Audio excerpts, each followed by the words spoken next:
With the conclusion of the first season of the Knights of the Seven Kingdoms TV show, a whole new audience has joined the readers of the original novellas in their investment into the story of the brave Sir Duncan the Tall and his faithful squire, Aeg. Yet while the story of these two beloved characters is thoroughly explored in their TV show and novellas, the adventures that lie within only cover a fraction of their lives. Indeed, the tale of Dunk and Aeg is one that extends for decades beyond their travels together as hedge knight and squire. In this video, we will discuss what is known about the later chapters of Dunk and Aeg's lives, unveiling a story of an unlikely king, a noble knight in white armor, glories on the battlefield, and a tragic final act written in flame and ash. Welcome to our video on the reign of Aegon V the Unlikely and the tragedy at Summerhall. Need to watch this video while also searching the Book of Brothers for more info on Westeros' great knights of old? Well, that's one of the many things made easy by our sponsor today, Opera. It's an internet browser packed with usability and productivity features, and indeed one is that you can pop out any video into its own window and place it over the top of anything else. That means you can keep watching while on another page, or you can take it outside of Opera entirely and watch while doing whatever else you want. After a few minutes online, you'll start needing the Tab Islands feature, where related pages are grouped together and can be collectively minimized to focus on what you're currently doing without closing them, which is really handy. You can even name or color code tabs, super useful. And to get through your tab backlog a little better, try the split screen mode. This lets you essentially view up to 4 tabs at the same time with a customizable split, ideal for studious cross-referencing or brain-rotting hyperstimuli. Let's say you've gone deep and have loads of tabs open. Do you remember what you were actually doing? The Tab Traces feature does. The marks under the tabs change in intensity the more recently you were there, so you can backtrack amid a mess of pages really easily, or get out of a rabbit hole before you go too deep. There's a lot more in Opera Browser too, but we're out of time, so why not poke around yourself by installing it for free via our link in the description or pinned comment. Thus far, the Dunk and Aeg trilogy covers only the years they travelled together as hedge knight and squire, when Sir Duncan was a teen and Aegon a little boy. Throughout their adventures, both Dunk and Aeg grew as people. The hedge knight came into his own as a skilled warrior and protector of the weak, while his squire developed an appreciation for the humble peasantry he lived among. It is not known when exactly Dunk and Aeg's hedge knight adventures came to an end. As of the end of the most recent novella, the pair were heading north to Winterfell to enter into the service of Lord Beren Stark. Presumably sometime after that, Aeg returned to his family home in Summerhall to resume his life as a Targaryen prince.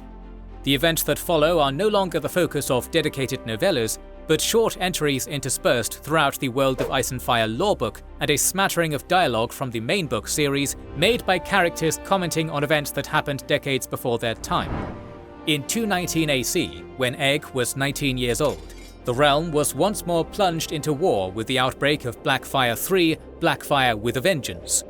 The third Blackfyre rebellion was initiated by Sir Aegor Bittersteel Rivers, the founder of the Golden Company, the most battle-worthy mercenary company in Essos, final season of Game of Thrones notwithstanding. Having been trained in swordcraft by his erstwhile master, Sir Duncan the Tall, the young Prince Aeg fought bravely in this conflict, demonstrating great courage. In the end, the third Blackfyre rebellion was defeated like the first two. Bittersteel was clapped in irons and sent to the wall, but managed to escape and return to Essos, where he continued plotting to put the Blackfyres on the Iron Throne. A year after the war's conclusion, Aeg married his one true love, Lady Betha Blackwood. The Blackwoods were a relatively minor house from the Riverlands, and offered the royal house Targaryen few advantages. But Aeg was the fourth son of a fourth son, and so far down the line of succession that it didn't really matter who he wed. Yet there is no greater harbinger of irony than the passing of time. In 221 AC, King Aerys I Targaryen passed away with no sons, and was succeeded on the throne by his younger brother, Aeg's father, Maekar Targaryen. Later, in 233 AC, the minor house Peak launched a rebellion against the Iron Throne. The Peaks were longtime Blackfyre supporters. Aeg had encountered them at Whitewalls during his days as a young squire, when Lord Gorman Peak had been a secondary antagonist in the third Dunk and Aeg novella, as a leading plotter in the failed Second Blackfyre Rebellion. Their attempt to solo the royal house of Westeros went about as well as one might expect, but King Maekar was nevertheless killed while putting down the uprising.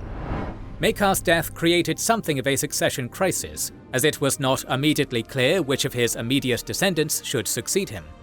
Under normal circumstances, the throne would have gone to his eldest son, Daeron the Drunkard, who audiences may remember as the prophetic drunkard from the first Duncan Egg novella. Daeron, however, had died before his father. Maekar's second son, Aerion, had also passed away the previous year after drinking wildfire in the belief it would transform him into a dragon, and instead turned himself into an extra crispy corpse. Daeron had only left behind a feeble-minded daughter, while Aerion's son, Maegor, was passed over out of fear he might inherit his father's cruelty and madness. Maekar's third son, Aemon Targaryen, had long since become a maester, and was thus not eligible to be king. That left only Maekar's youngest son, Aegon Egg Targaryen, as the final eligible successor to the Iron Throne. In 233 AC, at the age of 33 years old, the boy who had once wandered the land as a humble hedge knight squire became Aegon V, king of the Andals, the Rhoynar and the First Men, lord of the Seven Kingdoms and protector of the realm. He would be known to history as Aegon the Unlikely, due to the string of improbable family tragedies which propelled him up the line of succession and onto the Iron Throne. One of Egg's first acts as king was to arrest his father's hand, Lord Brynden Rivers. Known infamously as Bloodraven, members of our audience may remember this enigmatic spymaster from The Mystery Knight, the third Duncan Egg novella, where his timely intervention saved the titular main characters from the nest of Blackfyre traitors in White Walls Castle. During the Great Council, which had eventually chosen Egg as king, a particularly audacious Blackfyre of all people had decided that, as long as the succession to the Iron Throne was up for discussion, then he might as well throw his hat into the ring. That Blackfyre had been Aenys Blackfyre, and when he announced his intentions to stake a claim to the throne, Bloodraven promised him safe passage across the narrow sea so he could make his case in King's Landing. Naturally, Bloodraven immediately had Aenys captured and executed the moment he arrived in the capital. Upon ascending the throne, Egg had to punish Bloodraven for breaking his oath to prove that the crown's word still meant something.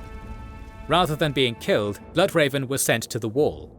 Accompanying him there would be Egg's older brother, Maester Aemon Targaryen, who had decided to retreat to the edge of the known world so he would not be used by King Egg's enemies as a political pawn against his younger brother.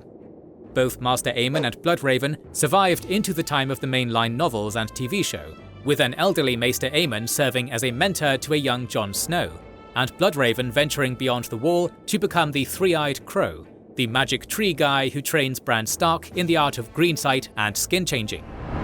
The execution of Aenys Blackfyre was meant to smother out the remaining embers of the Blackfyre cause, but all it served was to harden the rebels' resolve. The third year of Egg's reign saw the debut of Blackfyre 4 Live Black or Die Fire, this time led by Daemon III Blackfyre, the nephew of the executed Aenys. Much like the last one, the fourth Blackfyre rebellion was supported by Aegor Rivers and the Golden Company, who crossed the narrow sea and made landfall in Westeros at Massey's Hook. Unfortunately for the rebels, their momentum never truly came. Daemon Blackfyre 3 simply lacked the symbolic legitimacy that the OG Daemon Blackfyre 1 had. It had been 40 years since the first rebellion, and to most Westerosi lords, the Blackfyre host seemed like an army of foreigners holding tattered old banners of a failed usurper who had died 2 generations ago. Thus, King Aegon rode out to confront the invaders, achieving a decisive victory, in which his loyal knight, a certain Sir Duncan the Tall, slew Daemon III in single combat. In the meantime, Bittersteel managed to escape back to Essos once more, but never led another invasion across the sea. He died at 69 years old, allegedly having instructed his men of the Golden Company to turn his skull into a standard to carry into battle. The fourth Blackfyre rebellion was the last major war that King Egg had to fight. Nevertheless, the rest of his reign was destined to be perpetually plagued by little pockets of strife. One of Egg's major goals as king was to improve the lives of the smallfolk, who he had lived among during his time as squire to the hedge knight Sir Duncan. Unlike most royals, Egg had an appreciation for the plight of the peasantry, and sought to improve the hitherto barely existent rights and freedoms they enjoyed under the rule of their feudal lords. Naturally, the lords of the realm fiercely opposed these reforms, considering it ridiculous that the king expected them to treat their peasants as people rather than as a source of income. Consequently, Aeg spent much of his reign in armour, forced to compel his various vassals into progressive reforms at the point of his sword. Beyond troubles with his lords, Aegon the Unlikely also struggled to control his own children, all of whom defied the arranged marriages their father imposed on them. Aeg's eldest son was named Duncan, presumably after Sir Duncan the Tall. He had been betrothed to the daughter of Lionel the Laughing Storm Baratheon, who our audience may remember as one of Dunk's allies in his trial of 7 against Aerion Targaryen. In a shocking development, Prince Duncan broke off his betrothal, renouncing his royal status to marry a mysterious low-born girl named Jenny of Oldstones. Meanwhile, Aeg's youngest son, Daeron, was arranged to marry a young Olenna Redwyn, who would later become the matriarch Olenna Tyrell of mainline novels and TV show fame. However, Daeron broke off his engagement to elope with a handsome young knight named Sir Jeremy Norwich. They later perished together in a battle against a trio of rebels known as the Rat, the Hawk and the Pig. Aeg's 2 middle children consisted of a son named Jaehaerys and a daughter named Shaera, who defied their father's wishes and married one another. While the Targaryens had been practicing incest for centuries, it was a practice that Aeg abhorred and tried to abolish, evidently with little success. In Season 4 of the Game of Thrones TV show, Joffrey Baratheon finds himself idly flipping through the Book of Brothers, a tome that recorded the deeds of every knight who had ever served in the Royal Kingsguard. 4 pages for Sir Duncan, the horrible boy monarch mused. He must have been quite the man. It is on this note that we will divert away from the royal tribulations of King Aeg and check on Dunk the Lunk to see what he had been up to during all that time. During his adventures in the 3rd Dunk and Egg novella, Sir Duncan had received a prophecy from the mysterious John the Fiddler, who was secretly Daemon II Blackfyre. Possessed of foreshadowing dreams, the rebel Prince Daemon had informed Duncan that he would one day wear the all-white armour of the Kingsguard, the elite bodyguards of the royal family, and the most celebrated order of knights in all of Westeros. In 233 AC, when King Aegon the Unlikely ascended the Iron Throne, that prophecy manifested into reality. For the entirety of King Aeg's reign, his old friend Dunk stood by his side as his loyal white-cloaked protector. Eventually, Sir Duncan was promoted to Lord Commander of the Kingsguard, making him the most prestigious knight in all of the 7 kingdoms.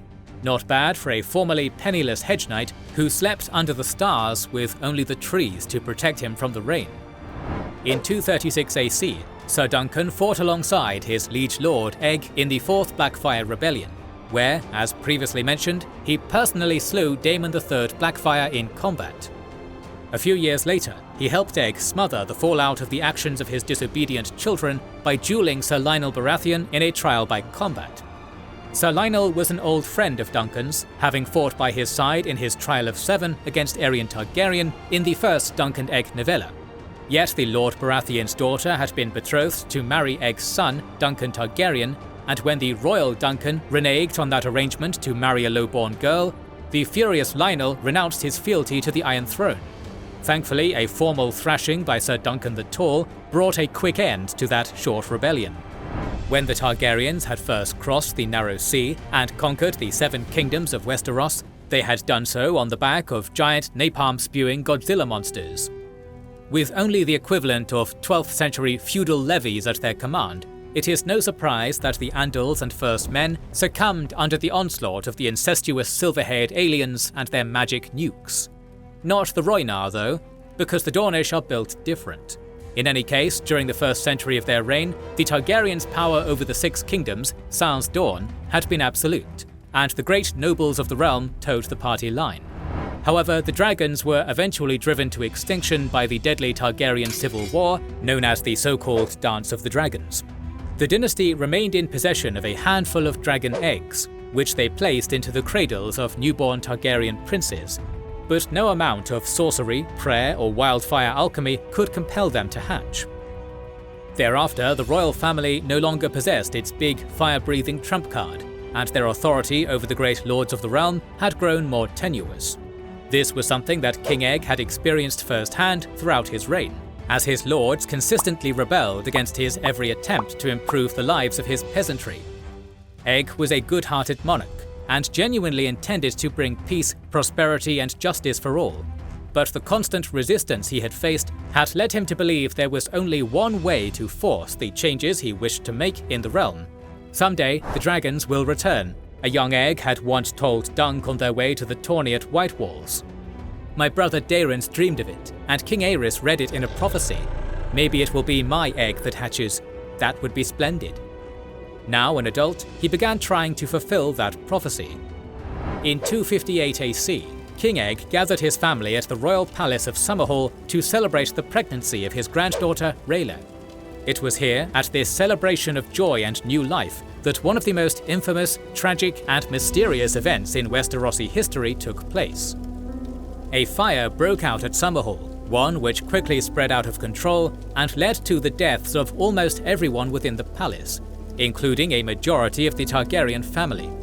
The cause of this fire is yet unknown, save for the fact that it was almost certainly connected to an attempt by King Egg to hatch his dormant dragon eggs.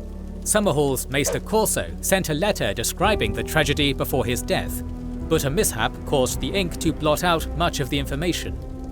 All that remains of his haunting account are patchy mentions of pyromancers, wildfire, 7 eggs to honor the 7 gods, and the blood of the dragon gathered in one. None of the few survivors of Summerhall ever dared speak of what occurred there, steeping the tragedy in mystery.